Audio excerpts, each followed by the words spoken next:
समझना है मर्म। एक तरुण तपस्वी ने छेड़ा, एक तरुण तपस्वी ने छेड़ा अभियान अहिंसा का। जगव्यापी हो, जगव्यापी हो आह्वान अहिंसा का। यही मुनिवर की कामना, यही गुरुवर की भावना। अहिंसा महाकुंभ से धर्म की हो प्रभावना। यही मुनिवर की कामना, यही गुरुवर की भावना। अहिंसा महाकुंभ से धर्म की हो प्रभावना।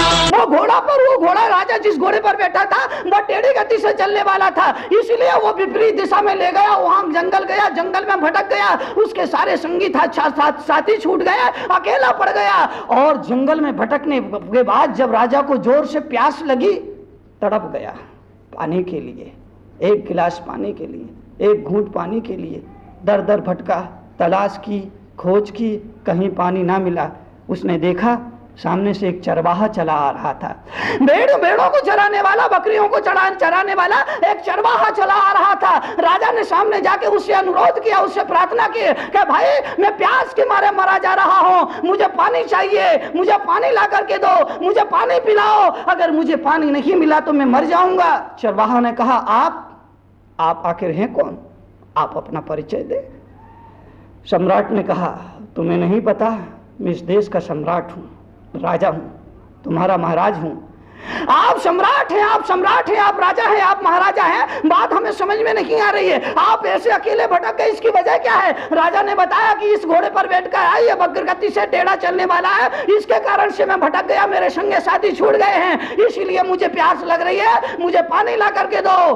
तो चरवाहा ने कहा महाराज ठीक है, पानी तो दे दूंगा, एक गिलास पानी पिलाऊंगा, पेट भर पानी पिलाऊंगा, पर ये बताओ कि उस पानी के बदले तुम मुझे क्या दोगे? पानी के बदले मुझे क्या दोगे? तो राजा ने कहा जो चाहिए वो दूंगा, जितना चाहिए उतना दूंगा, जब चाहिए तब दूंगा, क्योंकि एक गिलास पानी मेरे लिए जीवन मृत्यु का कारण बन जाएगा। अगर पानी मिल गया तो मेरा जीवन बच जाएगा, और पानी ना मिला तो मेरा जीवन खत्म हो जाएगा। सम्राट को पहली बार पता चला कि पानी का मूल्य क्या होता है। वाणी और पानी का कभी दुरुपयोग मत करो, ये दोनों बहुत महत्वपूर्ण हुआ करते हैं। पानी का बहुत महत्वपूर्ण है। आदमी के जीवन में पानी का सर्वाधिक महत्वपूर्ण हुआ करता है। इसलिए ज्ञानी मुनि आचार्य कहते हैं कि वाणी और पानी का कभी दुरुपयोग नहीं होना चाहिए। जितना पानी की जरूरत है उतने पानी का उपयोग करो, व्यर्थ मत बहने दो। 2 बाल्टी से काम चलता है तो 4 बाल्टी पानी को व्यर्थ मत नाली में बहाओ, क्योंकि अभी नहीं पता कि पानी का मूल्य क्या है। जीवन में कभी कभी पता चलता है। सम्राट को पहली बार पता चला कि एक गिलास पानी का मूल्य क्या है। सम्राट ने कहा कि जो चाहिए वो ले लो। बोले महाराज आप ही को। बोले ठीक है, मैं तुझे 60 गांव का पट्टा देता हूं, 60 गांव का पट्टा देता हूं, 7 गांव की जमींदारी देता हूं। एक गिलास पानी का मूल्य 60 गांव का पट्टा। मानवर तुम श्वास लेते हो, लेकिन तुम्हें नहीं पता एक श्वास का क्या महत्व है। आदमी सुबह से शाम तक जन्म से लेकर मृत्यु तक श्वास लेता रहता है, लेकिन जीवन में एक श्वास का क्या महत्व होता है नहीं पता है। लेकिन जब अगर कोई तुम्हारे बाल पकड़ के तुम्हें नदी में डुबो दे, और नदी में डुबोने के बाद तुमको पानी में ही रखे, जब तुम्हारे प्राण छटपटाने लगे, तब पहली बार यह अनुभव होगा कि एक श्वास का क्या महत्व होता है, एक सांस का क्या मूल्य हुआ करता है। पहली बार एक श्वास का महत्व होगा। मछली पानी में रहती है, लेकिन मछली को नहीं पता कि पानी का मूल्य क्या है। लेकिन जब कोई मछुआरा मछली को पकड़ता है, पकड़ करके तप्त बालू रेत में पटक देता है, और जब वो मछली तड़पड़ाती है, तब पहली बार मछली को पता चलता है कि जीवन में जल का क्या महत्व होता है। जिंदगी भर वो जल में रहती है, लेकिन जल का महत्व वो नहीं समझ पाती है। और जब उस जल से अलग कर दिया जाता है, तो पहली बार उसे पानी और जल का महत्व पता चलता है। मानवर ठीक इसी तरह से आदमी जिंदगी और परमात्मा के इर्द गिर्द रहता है, आसपास रहता है, लेकिन परमात्मा का महत्व नहीं समझ पाता है। महत्व समझना पड़ेगा। सम्राट ने कहा एक गिलास पानी के लिए मैं तुझे 60 गांव का पट्टा बख्शीश करता हूं। वो चरवाहा बहुत खुश हुआ, बहुत प्रसन्न हुआ। एक गिलास पानी का इतनी बड़ी कीमत उसे दी जा रही थी।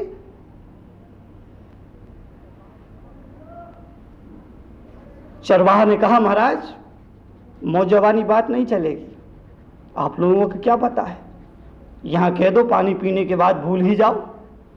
इसलिए आप लिखित में दीजिए, इसलिए आप लिख करके दीजिए। मुझे कौन जानता है, मैं तो चरवाहा हूं। अगर आपने कह दिया और कल मैं मांगने के लिए आया तो आपके वो सैनिक है, वो सेवक है, वो तो मुझे आप तक पहुंचने भी नहीं देंगे, धक्का मार करके निकाल देंगे, धक्का मार करके बाहर कर देंगे।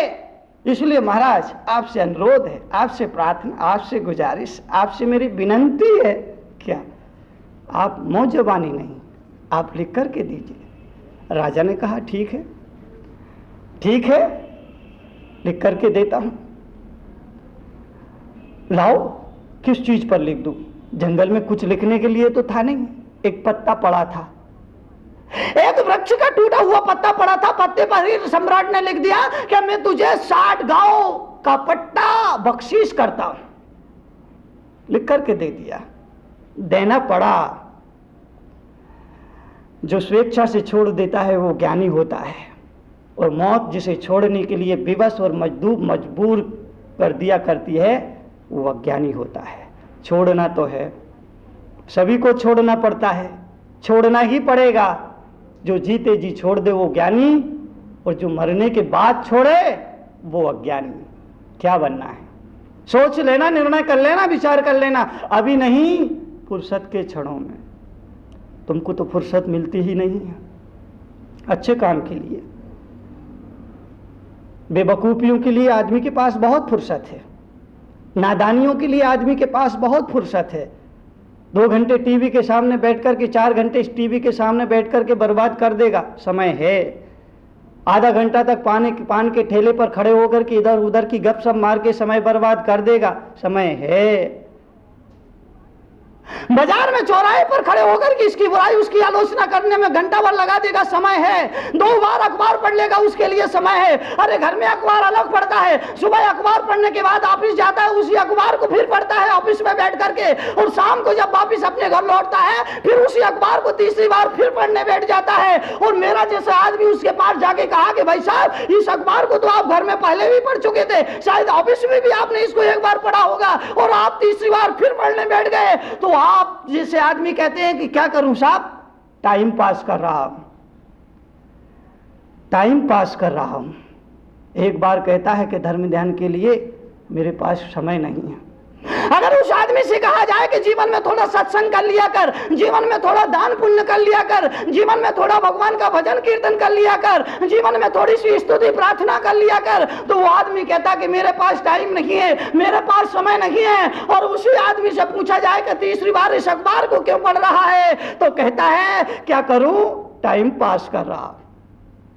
बताओ, तो तुम्हारे पास समय तो है मगर बेवकूफियों के लिए, समय तो है लेकिन सांसारिक क्रियाकलापों के लिए समय तो है, दूसरों की बुराई आलोचना निंदा और चुगली के लिए समय तो है, व्यसनों के लिए समय तो है, इसकी लेने और उसकी देने के लिए समय नहीं है। तो अपने लिए नहीं है, जीवन के कायाकल्प करने के लिए नहीं है, जीवन को धन्यवाद देने के लिए नहीं है।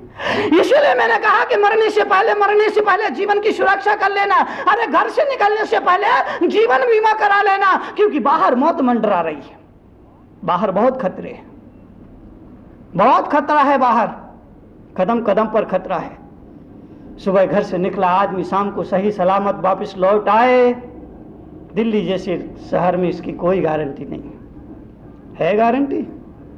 सुबह घर से निकला आदमी ऑफिस के लिए दो रोटी कमाने के लिए, 2 पैसा कमाने के लिए, जीविका के लिए, रोजी रोटी कमाने के लिए सुबह घर से निकला आदमी शाम को सही सलामत लौट आए, इसकी कोई गारंटी नहीं है, क्योंकि बाहर कदम कदम पर खतरा है। पता नहीं कब कौन सी गाड़ी टक्कर मार दे, पता नहीं कब कौन सा दुश्मन तुम्हारे सामने आकर के छुरा लेके खड़ा हो जाए, पता नहीं कब तुम्हारी सांस चलना बंद कर दे, पता नहीं कब हार्ट अटैक हो जाए, पता नहीं कब ब्रेन हेमरेज हो जाए, पता नहीं कब किडनी काम करना बंद कर दे, पता नहीं कब हृदय धड़कना बंद कर दे। तो बाहर बहुत खतरे हैं, बहुत खतरे हैं मेरे भाई। इसलिए मैं बहुत करुणा से कह रहा हूं, घर से निकलने से पहले जीवन का बीमा करा लेना।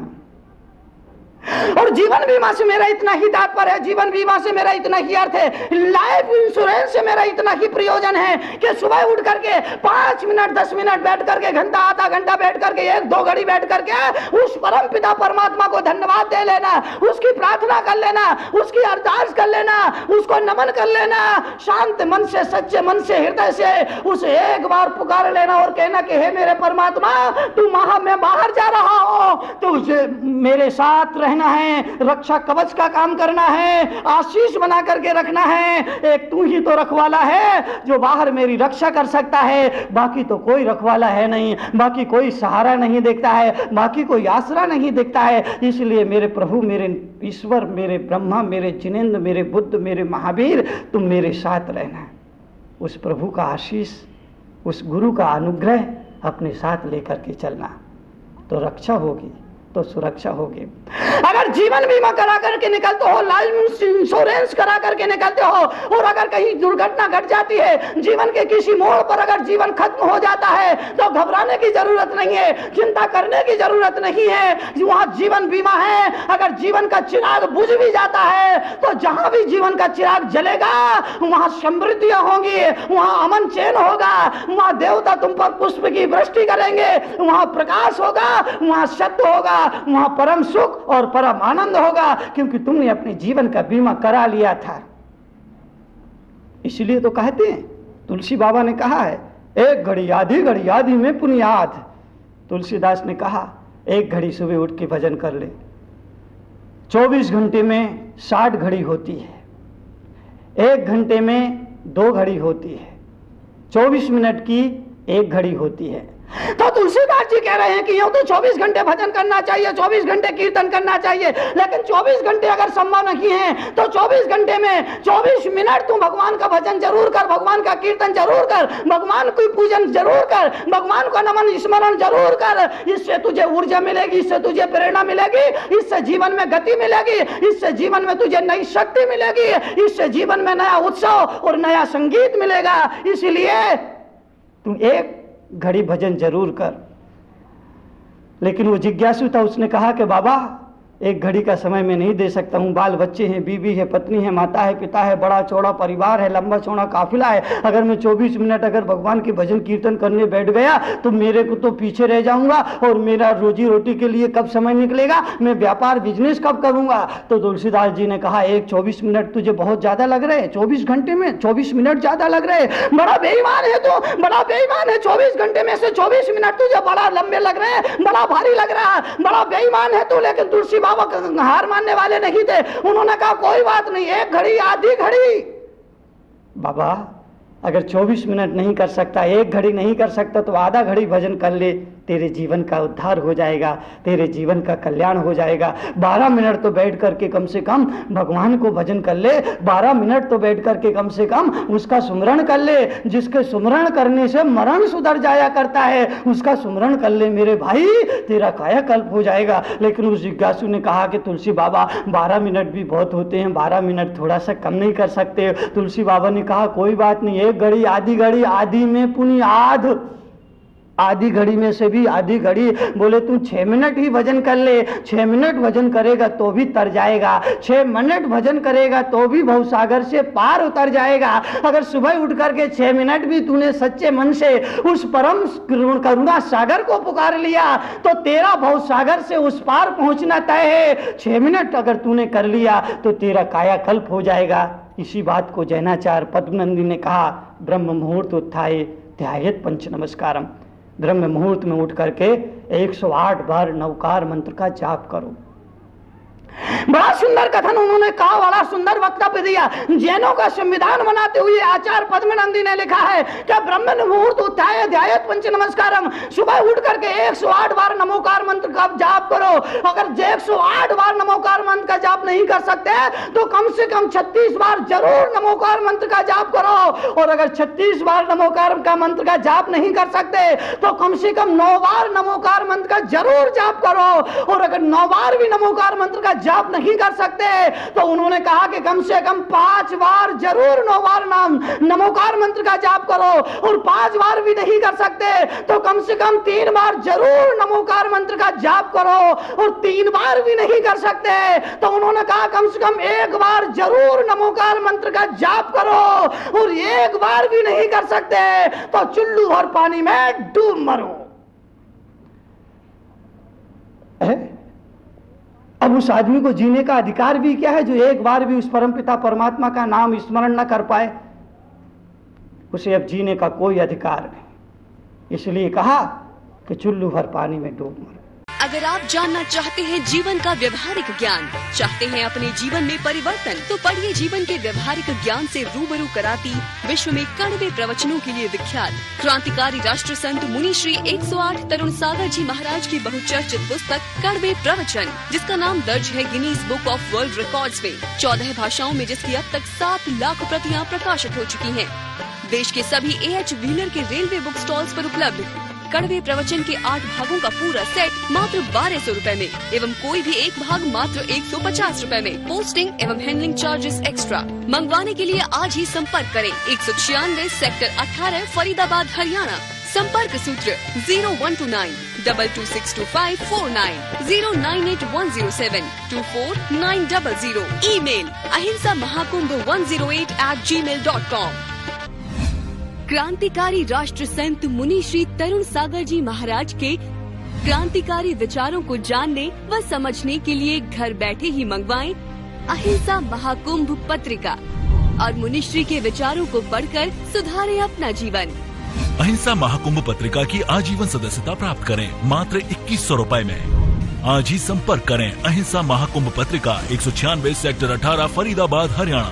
संपर्क सूत्र 0129 22625549 09810724900।